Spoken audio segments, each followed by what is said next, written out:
While there's a lot of hype around big data research, as is, big data is actually really useless for research. The reason for this is that, contrary to data arising from a controlled study, big data is really messy. It's rife with beforehand unknown biases, noise, and errors, all of which can lead to invalid conclusions.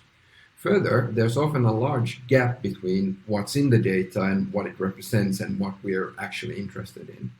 So, for example, assume we're interested in 19th century journalism, and we have at hand a collection of digitized newspapers.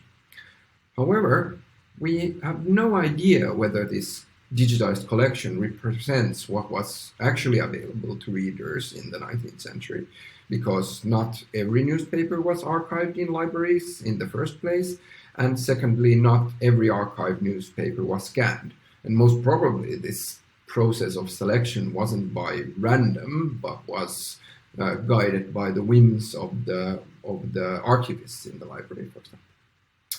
As a second modern example, consider we'd be interested in people's opinions as expressed on an online forum. However, in truth, many of the comments therein are not the true opinions of their writers, but are instead written by trolls or spam bots, for example. To get a true representation of people's opinions, these need to be filtered out. For example, in a naive analysis, the most commonly appearing sentence on a particular Finnish forum turned out to be the English phrase, "This message has been removed by the moderator."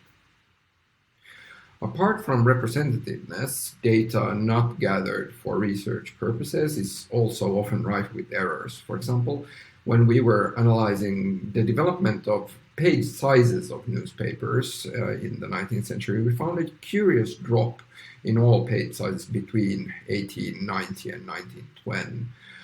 When looking at it more closely, this turned out to not be a real phenomena, but to be caused by an error in the scanner pipeline settings used to digitize this particular batch of newspapers. Finally, apart from these noise errors and biases, there's often a large gap between what's in the data and what we're actually interested in.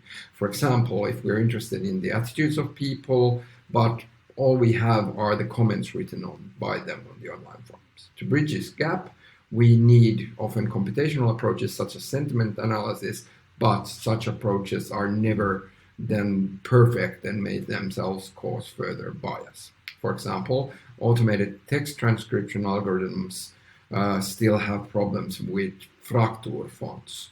And this causes severe problems for analysis because such fonts appear more often in, for example, earlier writings as opposed to later books and in religious texts, but not other literature.